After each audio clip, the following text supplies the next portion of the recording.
Usled potrebe da se dotadašnji glavni jugoslovenski jurišni avion, američki F-84 Thunderjet, zameni savremenijim vazduhoplovom za neposrednu vatrenu podršku, ali i željom Rumunije da modernizuje svoje ratno vazduhoplovstvo i zameni dotrajale MiG-15 i MiG-17 avione, dva vazduhoplovno-tehnička instituta i namenske industrije pristupaju projektu Jurom, čiji je cilj proizvodnje višenamenskog borbenog aviona namenjenog i za ostvarivanje određenih zadataka u vazdušnom prostoru.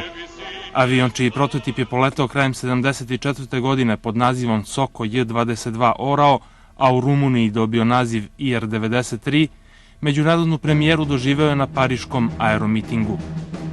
Uzor pri koncipiranju bio je jurišni avion Jaguar, koji je nastao kao rezultat kooperacije britanske i francuske avioindustrije. Koncepcijska sličnost između ova dva aviona očigledna je. Oba aparata su dvomotorni visokokrilci sa ojačanim stajnim trapom i sličnim rasporedom naoružanja i podvesnih tačaka.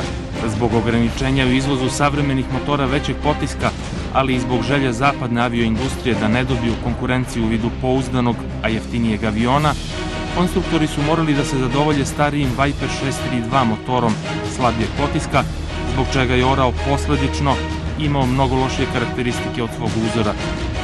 Manevarske sposobnosti Orla popravile su se ugradnjom komore za dodatno sagorevanje, iako je nužan potez konstruktora koji je poboljšao karakteristike aviona u poletanju i manevru, povećao je utrošak goriva smanjujući mu akcioni radijus. Iako je po svojoj koncepciji i nameni Orao projektovan kao dozvučni lovačko-bombarderski avion, avion sa serijskim brojem 25101, kojim je upravljao probni pilot vazduhoplovnog opitnog centra, major Marijan Jelen, postigao je veću brzinu leta od brzine zvuka 22. novembra 1984. godine. Zvučni zid probio je u poniranju pod uglom od 25 stepeni iznad Batajničkog aerodroma. Pri razvoju aviona Orao, Vazduhoplovno-tehnički institut uveo je mnoge nove tehnologije koje se nisu do tada koristile na domaćim avionima. To je bio veoma značajan tehnološki iskorak u odnosu na prethodne avione Galeb G2 i J-21 Jastreb. U tom kontekstu posmatrano, program Orao ima posebne zasluge i istorijski značaj.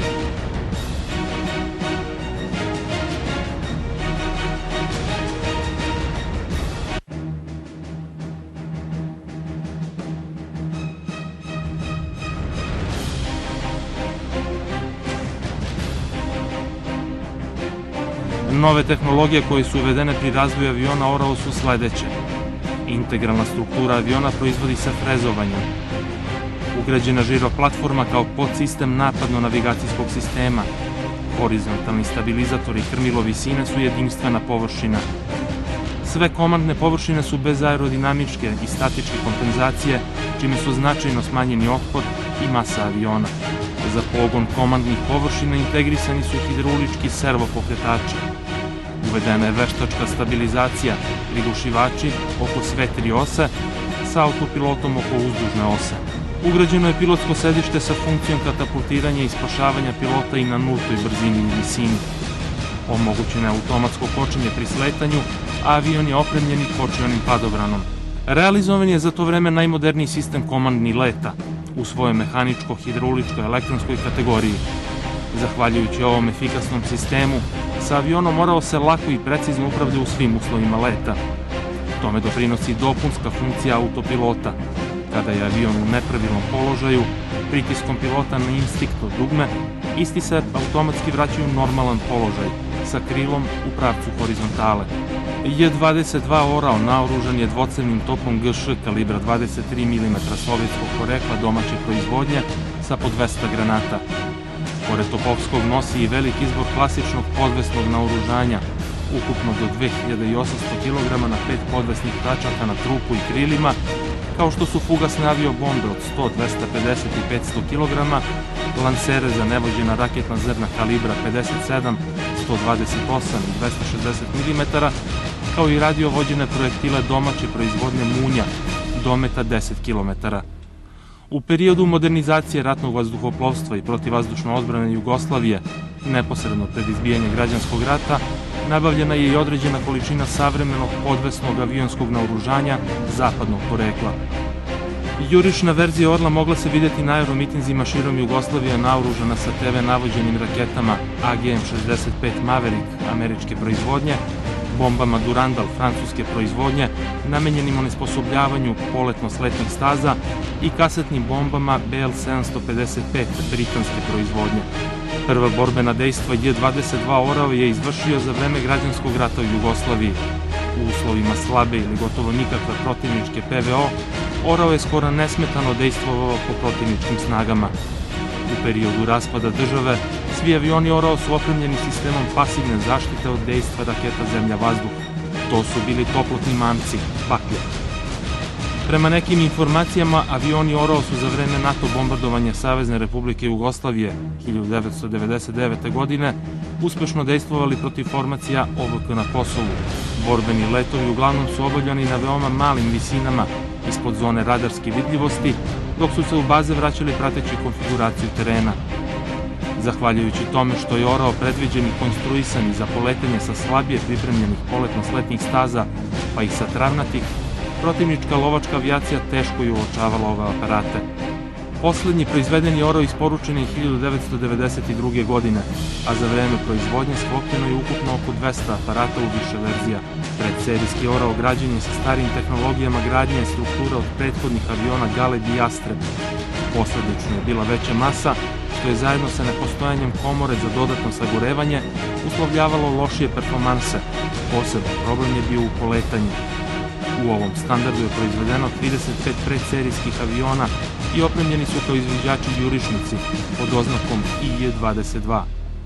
Trenažna dvosed varijanta predserijskog aviona Orao dobio je oznaku NIJ-22.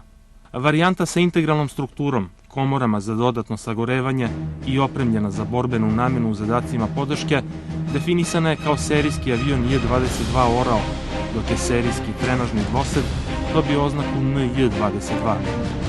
Prve eskadrile Jugoslovenskog ratnog vazduhoplovstva koje su bile naoružane Orlovima bile su 353. izviđačka avijacijska eskadrila u Mostaru i 351. izviđačka avijacijska eskadrila u Cerklju. Te jedinice su koristile izviđačku IJ-22 i nastavnu izviđačku verziju INJ-22 Orla.